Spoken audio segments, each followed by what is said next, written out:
Speaker बनते ही Birla emergency पर प्रस्ताव लाए। विरोध, सदन स्थगित। एनडीए के उम्मीदवार ओम बिरला ध्वनिमत से 18वीं लोकसभा के स्पीकर चुन लिए गए। प्रधानमंत्री नरेंद्र मोदी ने बिरला के नाम का प्रस्ताव रखा। एनडीए के 13 नेताओं ने अनुमोदन किया। विपक्ष की ओर से शिवसेना, यूबीटी, सांसद अरविंद सावंत ने के. सुरेश के नाम का प्रस्ताव रखा। इंडिया गठबंधन के 4 नेताओं ने समर्थन किया। हालांकि वोटिंग की नौबत आए बगैर बिरला के नाम को ध्वनिमत से स्वीकार कर लिया गया।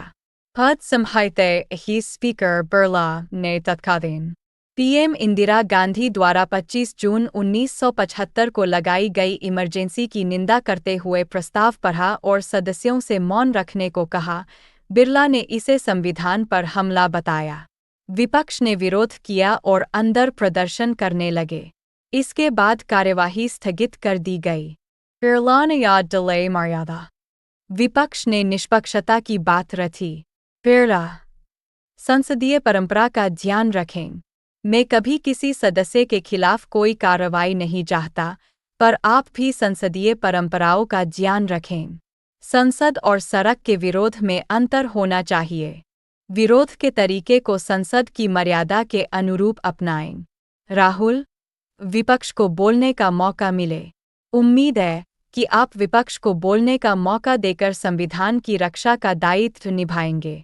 विपक्ष सदन चलाने में पूरा सहयोग करेगा, पर यह भी जरूरी है कि विपक्ष को सदन के लोगों की आवाज उठाने का मौका मिले। मोदी, 5 साल हमारा मार्गदर्शन करेंगे। उम्मीद है कि आप अपने अनुभव से अगले 5 साल हमारा मार्गदर्शन करेंगे। आज़ादी के 70 वर्षों में जो काम नहीं हुए, वे आपकी अध्यक्षता में सदन ने संभव किए।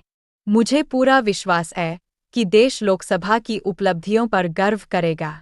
अखिलेश, कोई निष्कासन नहीं होगा। हमें उम्मीद है कि विपक्ष की आवाज को दबाया नहीं जाएगा और अब कोई निष्कासन नहीं होगा। हम आपके सभी न्यायोचित निर्णयों के साथ खड़े रहेंगे और उम्मीद करते हैं कि केवल विपक्ष को ही नियंत्रण में नहीं रखा जाएगा। राष्ट्रपति द्रौपदी मुर्मू गुरुवार को संसद के दोनों सदनों को संबोधित करेंगी। गुरुवार से ही राज्यसभा का सत्र भी शुरू होगा।